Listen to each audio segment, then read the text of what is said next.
the easiest way to succeed is to just never accept no as an answer. Rather than say, hey, you should care about this because of X, Y, and Z, and if you don't, you're a bad person.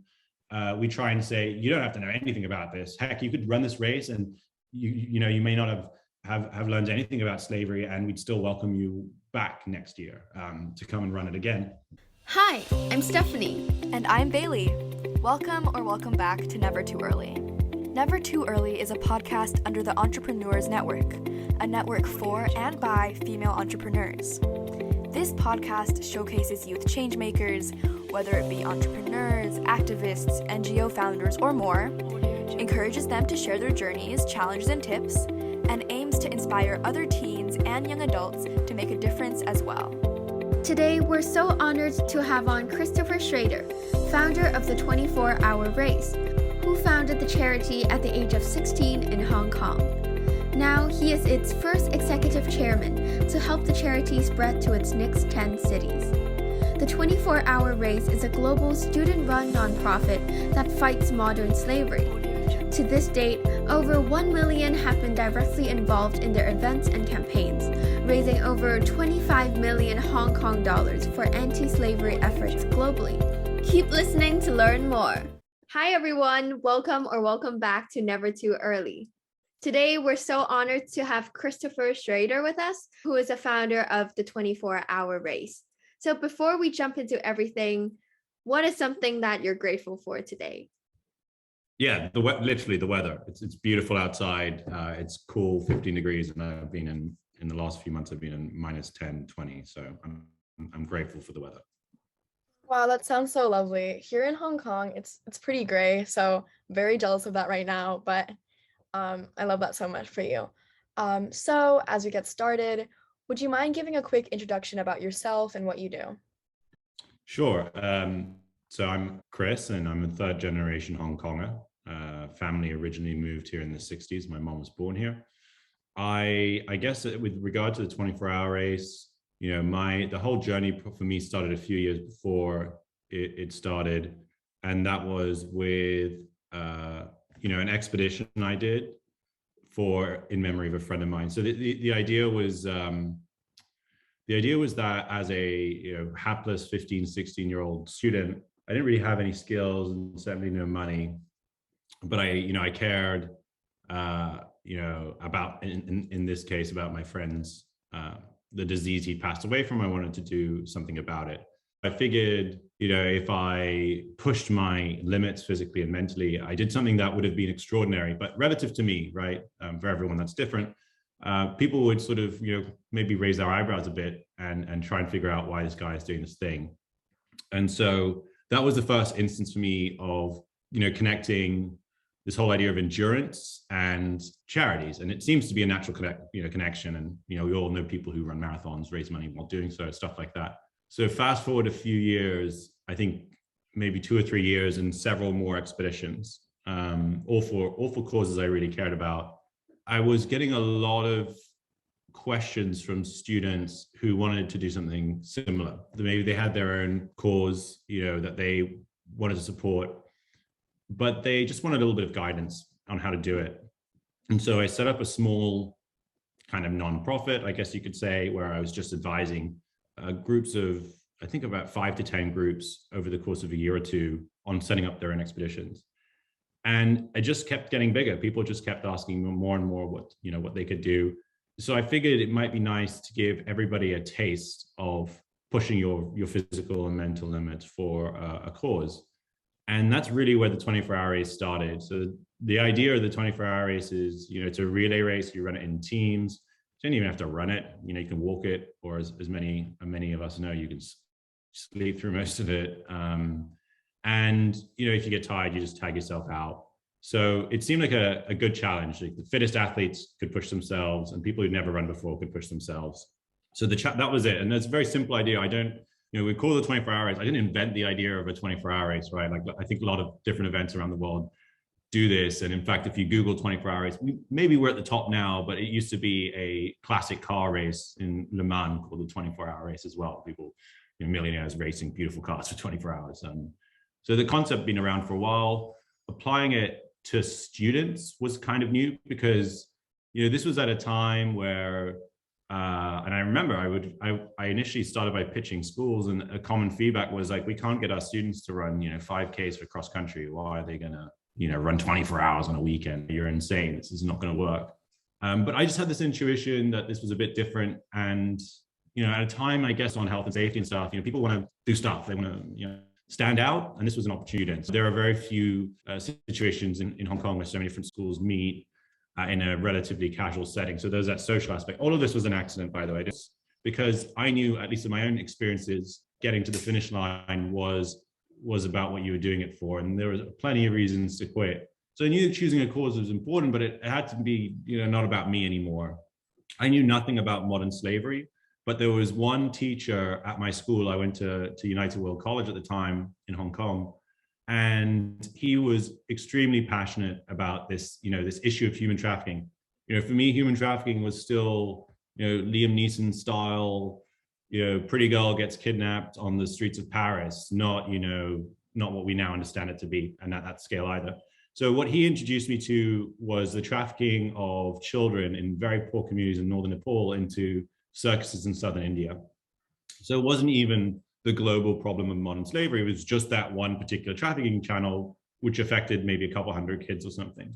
But by the time they got down to the circuses, they were physically abused, sexually sold, and sometimes were killed, in many cases permanently injured.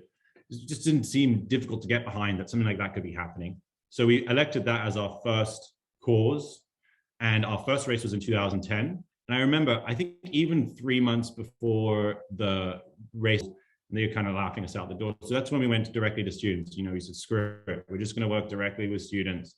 And so the first race really happened because a group of directors came together, a lot of really, really phenomenal young leaders. My brother was there, Rafe Morrison, Hugo Doriel, Rachel Rockowitz. It was just a group of students who also really cared and wanted to do something, came together. And the event was supposed to be a one-off. So we were only supposed to have one 24-hour race. That's why it's called the 24-hour race. It was just going to happen once. But by the time the race day happened, we had over, I can't remember the number, I think it was 180 runners.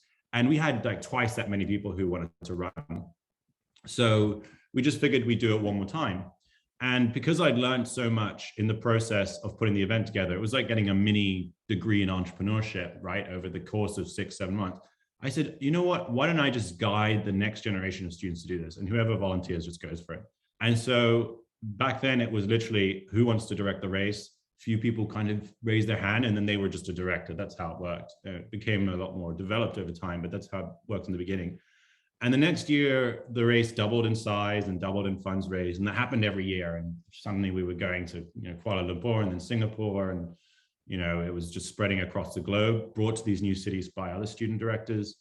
So it's very cool in the early days, very spontaneous, very organic. And I have to say, if it was successful, it's because there were just some extraordinary students involved in the beginning.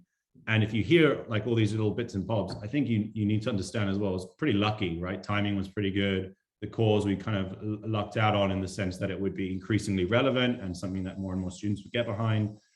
Even the challenge, there was no reason to believe that people would want to run for 24 hours. Yet here we are, now 11 years later, it's still happening. That's my kind of spark notes of how it all started. Amazing. Wow. That was great. And that was so lovely to hear, and just hearing the progression and growth of the 24-hour race. And also, just a side note, I love how you mentioned LPC, UWC here in Hong Kong, because I'm a student there right now. So I'm so interested in hearing how that inspired you to work towards modern slavery. One of the questions that we sort of had was, have you ever faced any challenges starting or working with the 24-hour race, specifically because it is led by children or students? And how do you encourage students who face similar challenges to overcome that? Yeah, this is a really good question. So it's our greatest strength as an organization, but it's also our greatest weakness. It's not a weakness because it's student leaders. It's a weakness because every year we have a new generation. So just as the students who are incredibly capable, smart, driven, all of these directors are brilliant, certainly more brilliant than myself. And motivated, driven, and are going to do things with their lives for sure. So it's not a question of their incompetence. It's more that, by the time they get really juiced up and warmed up to the race and the concepts and putting it together, they leave, and we have to take on a new generation. That's part of our mission, right? So it's not a problem for us. It's actually a big part of our mission is the student leadership programs and directors coming in and graduating and then setting up their own charities or companies or whatever. So, it is a challenge, but it's also why we exist, and we're very explicit about that. So for us, it's more, how do we do knowledge transfer like pretty smoothly? How does each generation of directors make their race slightly better? That's a big challenge. Anything else? No, not really. I mean, we step in where we have to as an organization. So the scaffolding of the race, we ensure that if the student directors really were to do nothing, it would still be a safe race. There would still be the permits, insurance, there would be water and stuff like that. So we kind of guarantee a minimum race, but it would be an extremely boring event if it happened just because we put the scaffolding in place. So it really is the student directors, the makeup, the nice clothes, all that happens because of the student directors. We've also figured out the areas that we can't afford to mess up on, and we step in, or we at least provide very heavy guidance on how to do that. Yeah, I really love how you said that it's your greatest asset while you're the biggest problem. But it really isn't. And I really love how the 24-hour race aims to cultivate or to help this group of student directors grow throughout the process of planning out this race. You also mentioned just now that right now the 24-hour race actually hosts races across 22 cities. So it is a really global thing.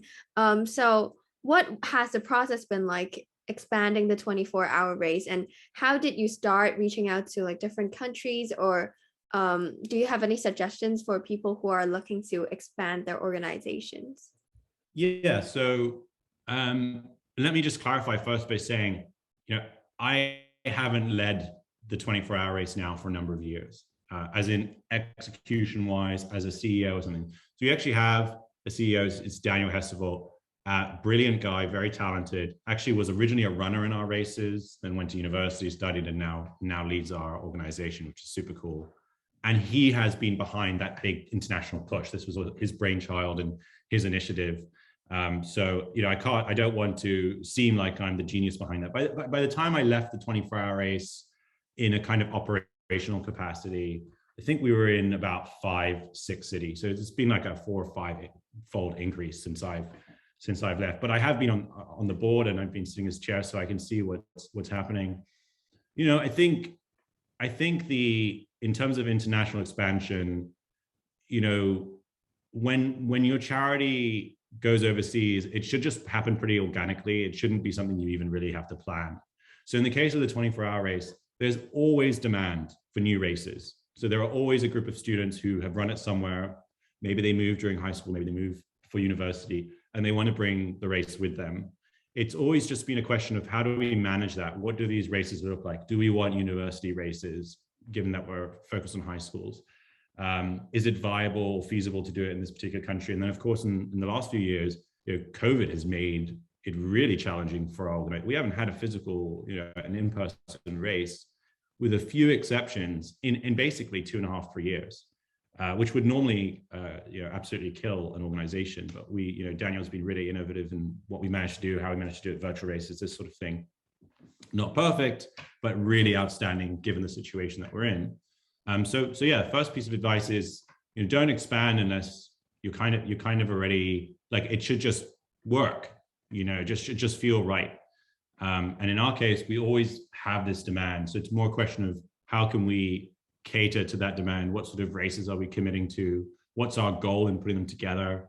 And then I think relying on the locals is really important. The 24-hour race, they've been put together by local teams, local ideals, and given, I guess, a lot of freedom to express their race however they want to, and that even evolves over generations. So I think, expansion requires a lot of just relying on how it works locally and making sure you're working with people who understand the realities of where they are and can bridge those with whatever it is your mission.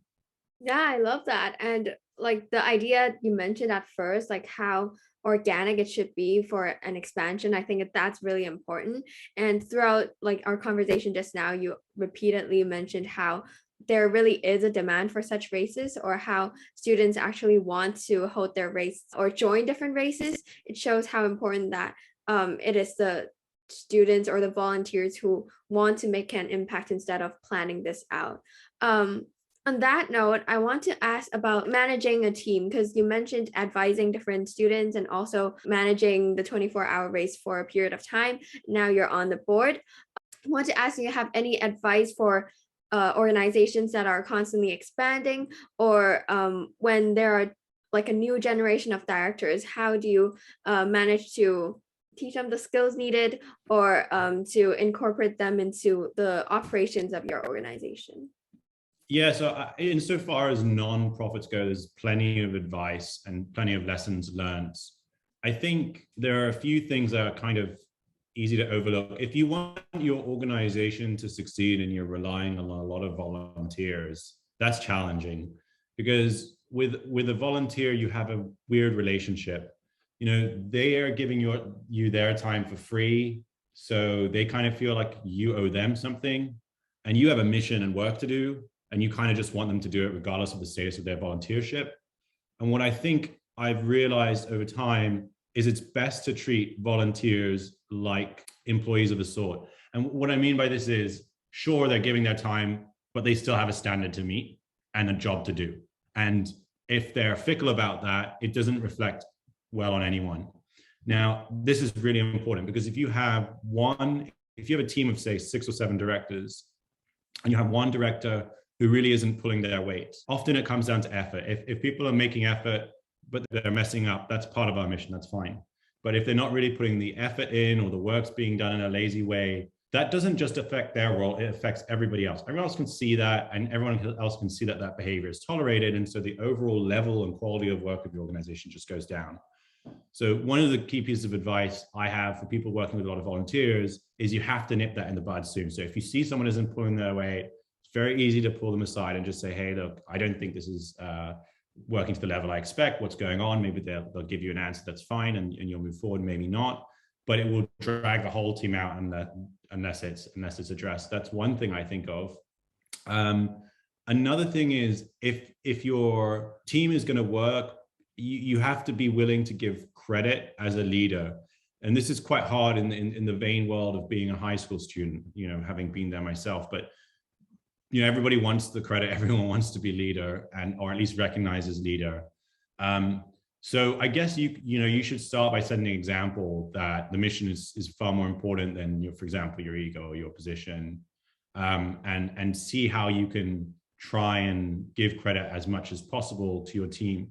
One expression I used to repeat to myself to kind of draw this home was, if things go really terribly, it's my fault. If they go okay, it's our fault.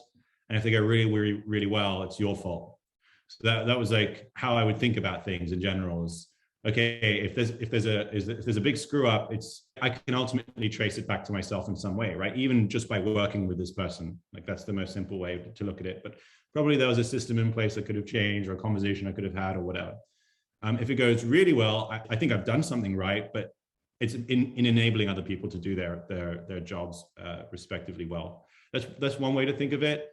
You can't go wrong. If people really feel like they own the work they're contributing, and you know they're leaders of a kind, and they're recognized for that, you'll go far. And I think we do that pretty well, I would say.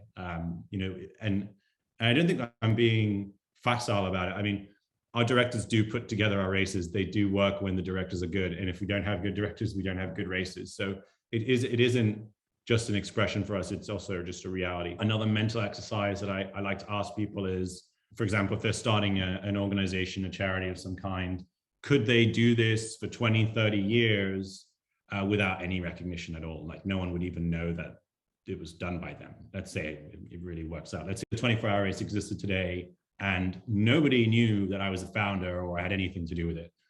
Which is kind of true, by the way. I mean, I'm a little older now. It's been over 10 years since I've been in high school, so people really don't know who I am anymore. would I still be okay with this? And I feel okay about it. You know, it's nice that I get the recognition, but I also think the work that the charity's done is enough. But it's a hard exercise to really do, to say, hey, if I couldn't put this on my uni essay, you know, this is just gonna be for the sake of this thing. Would it be worth it? Another thought I have as well about putting together nonprofit social impact stuff. I'll give you two thoughts. Okay, so one is a similar mental exercise, you know, 10, 20, 30 years, you know, a good chunk of your working life, you try and solve this problem for this cause, and you completely fail. So you've just spent 20, 30 years of your life and you've got nowhere. Is it still worth it? Is it, you know, would it has still been a battle worth fighting? If you can say yes to that, that's very powerful. You know, that's something deeply personal to you. You don't need to succeed. It's just a battle you need to fight. I think that's a really cool way to think about putting your time and energy into things. The final thing I'll say about the success of the 24-hour race, which I think is a message, you know, it's quite personal, it's quite important to me, and I think it's a little bit lost now, is there's no such thing as should. So a lot of activism today has turned into you should, etc. And a lot of it's negative enforcement. So, you know, you're contributing to the problem, you are the problem, maybe. This doesn't grow global movements. I mean, I guess it does. There have been some global movements built based on this, but my attitude's a bit different. Maybe it's not the right one, but it's worked. I think it's worked. And that is that social cause is a bit like, you know, products. You can buy them, or you don't have to buy them. You have choices, and everybody has limited amount of time. So, you know, just because someone's wearing, you know, an H&M shirt that's perhaps made by in-trafficked children, for example, doesn't mean they're a bad person, right? Just people just have limited amount of time, and there are literally millions of causes out there. Now, the reason I think the 24-hour race has gotten big is because it's, of all the causes, modern slavery is a pretty big one, right? It affects a lot of different parts of life. So it kind of warrants a little bit more support, but view yourself as a positive competitor in the market. So, you know, with us, we just sort of say, hey, we're putting on this big sleepover marathon thing. You know, it's going to be great fun. Do you know anything about slavery? It doesn't matter. Just come turn up, have a great time with your friends. And then we try and talk about the cause by attending, by participating. We try and advocate for people to fundraise, but mainly we're trying to win them over to the greatness of our events, rather than say, hey, you should care about this because of X, Y, and Z, and if you don't, you're a bad person. We try and say, you don't have to know anything about this. Heck, you could run this race and you know, you may not have learned anything about slavery, and we'd still welcome you back next year to come and run it again. And so I think that's a really important point, is if you want to win in the sense that your organization kind of grows and raises funds, if that's what it does, or advocates for a cause, try and think about positive competition and how to win over customers, you know, customers, I guess, stakeholders, supporters, rather than guilt them or shame them. I think that, and that's really, if you can do that, that's, you know, you're already going to stand out, because I feel like a lot of messaging today is, here's why you're a terrible person, you know, and I just don't think that works. I don't think that works. That was incredible. I really love how towards the end you talked about, you know, not scaring or not making people feel so negative about something that's such a large issue, and instead really enticing them and getting them involved through doing something that sounds enjoyable and is enjoyable, like, you know, the sleepover and running. And so sort of moving on from that, in that past answer, you talked a little bit more about the impact that 24-hour race has had. So I was wondering, since the start of the 24-hour race, how do you think that this initiative has been able to change and impact the issue of modern slavery?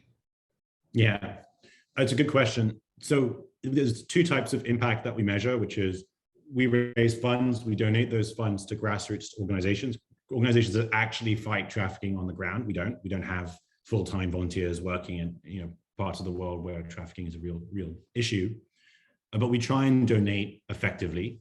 So, for example, remember that first charity we supported, which was to fight the trafficking of children from Nepal into India, into Texas.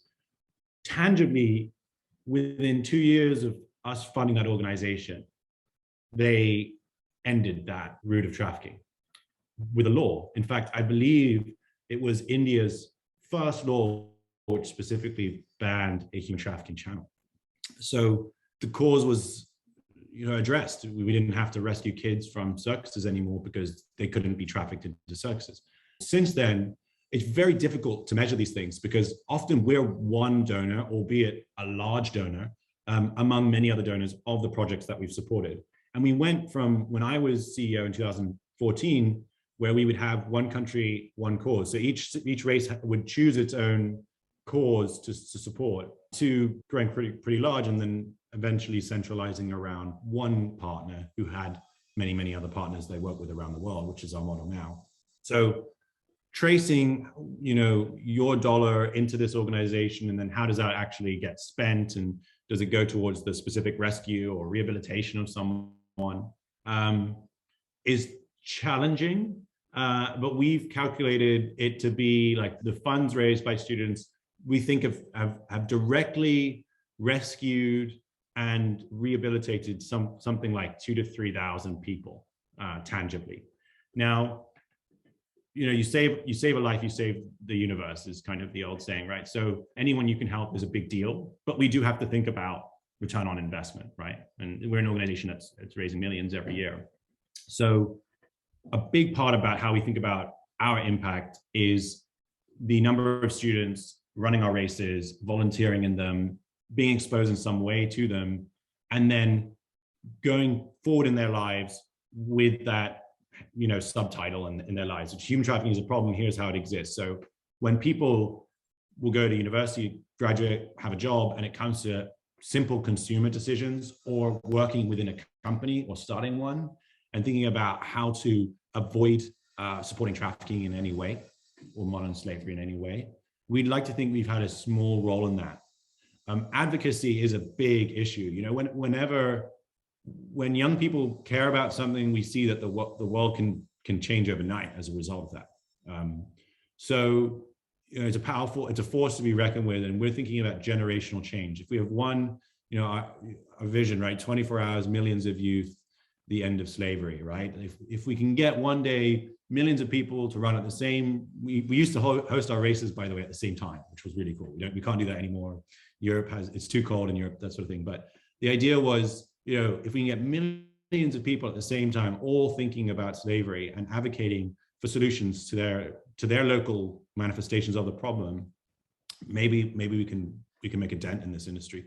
Considering that estimates vary on what the value of the industry is and how many people are enslaved, but I've had like 45 million or more people in an industry worth over $100 billion US, so a year. So it's a huge problem. It's we're not going to outfund it. When even 2,000-3,000 sounds like a lot, but hey, it's 45 million. And if you're super cynical, you could also say by removing one person from slavery, you're actually creating another slave, so long as the demand doesn't disappear. So you rescue one person, well, someone who wasn't in slavery maybe is now enslaved to fill that gap. Like it's not a perfect analogy, but that's a very cynical reading of what actually rescue means. So you have to address the actual demand. You have to think about changing people's views. A big problem at the moment, for example, is people buy really cheap crap and lots of it. And if we can address that problem, for example, we'd address a lot of slavery. Like everybody these days is shopping all the time, and the stuff that they're buying is getting made in places where regulation isn't so good, and people are exploited.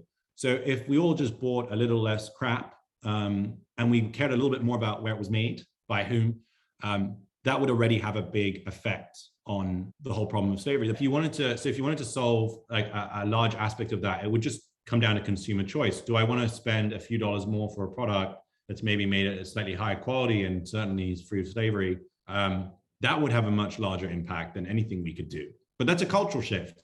And so we can influence that. And I'd like to think we have.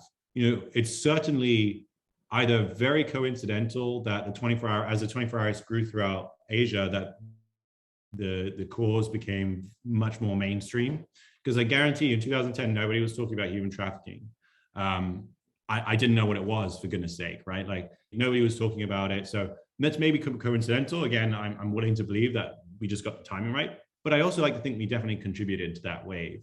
A lot of people running 24 hours, kind of crazy. Why are they doing it? Oh, it's for this cause. And then in turn, like a lot of the students that run the race put together events on school campuses, totally not related to us, but advocating for issues around modern slavery and stuff like that.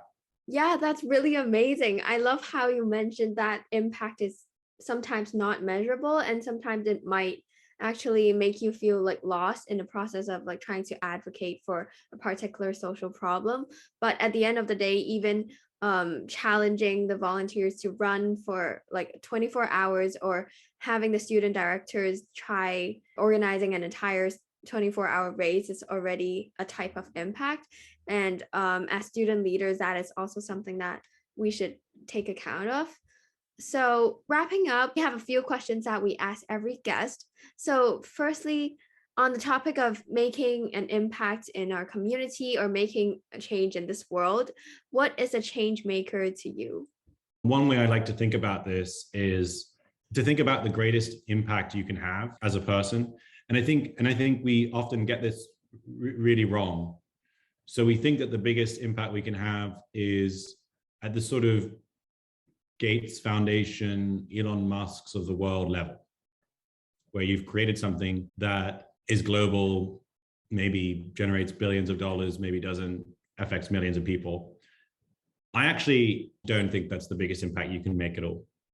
In fact, the biggest impact you can make starts with the people immediately around you, in particular your family, your community, your friends. And very often, their lives are not easy. They're not always going well. And there are little things that you can do that will drastically change the course of their day, their month, their year, their lives. Like, I could buy a Tesla and maybe I'm doing a little bit to change the planet, but one conversation with one family member or friend could change my life for the better in ways I can't even imagine. So being a change maker, I think, starts by opening your eyes and figuring out how to be a great community member and a great family member, you know, if that's possible for you, and being a great friend, you know, and then I think you could start to think about being part of a larger community. And lastly, and least importantly, is being the founder of the 24-hour race. The most important thing really starts with how you live your day-to-day life and the decisions you make within it. Now, this doesn't mean you're a perfect person at all, you know, but I think there are things that all of us can do every day that drastically improve the well-being of ourselves and our communities. And that's where being a change maker starts. If you skip that part, what the hell are you doing? There are plenty of people we now know who kind of advocate for big causes and big change, but maybe in their personal lives are not so perfect or could have done things a little better. I think that's where we should maybe start. And by the way, I'm not saying that someone who is flawed can't do great things at all. No, that's far from what I'm saying. In fact, one of my little expressions is hypocrites know best. Like, if you're someone who's hypocritic, you're advocating to do things differently, it's probably because you're doing something and you understand to some extent, you know, more so than people who don't do it, that it's not good. It's not good for you. It's not good for the community, that sort of thing. It's a very generous reading of hypocrites, but I do think it's true. It's true to some extent. So yeah, I would start by thinking about your life today, the things you're interested in, the friends you have, your family members, and how you can impact their lives, because that will always be the biggest impact you as a human being can ever make. Yeah, that is very true. And I also think it's always important to sort of look inwards when you're looking to make change, because a lot of people sort of want to overcome a massive issue, or, you know, make huge change to show that they're able to make a difference in this world. But I think, you know, like, the best differences that you can make all come from within. And even if the person that you are making change for is yourself, or are the people who are directly around you, that is equally, if not more, powerful. Another question we sort of have for that, that we ask a lot of our guests as we wrap up, is just for some context. We are part of the Entrepreneurs Network. So essentially that's a network for and by female entrepreneurs. So one question we love to ask is, who is one female entrepreneur, change maker, role model that you look up to? Oh, goodness. Good question. Good question. I should have an answer ready. I mean, I'm gonna go with someone I know who is actually on the board. So Gloria Yu, you should definitely chat with her. I think, going back to what I said earlier about trying to make the biggest impact you can make is around the people you know and the community that you're a part of. I think she really exemplifies that. She is, by the way, just a very successful person in general. Okay, so she's done several amazing things, and she's now co-founded a company which is in the health space, and before that she's been a big activist for sustainability in fashion. So I'll go with someone I know and admire and respect. She's on the board, Gloria Yu. I hope you get a chance to chat with her.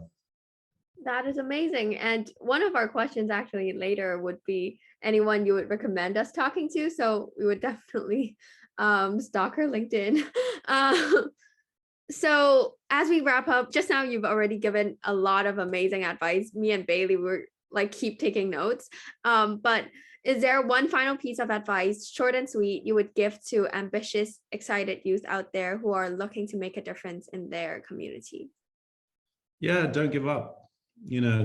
Companies fail not because they run out of money or because they don't have customers, or it's because the founders give up. At some point, they just don't care enough to carry on. Fair enough.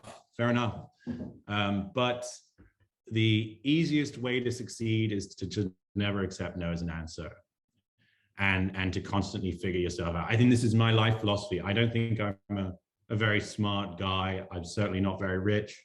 But I don't give up ever.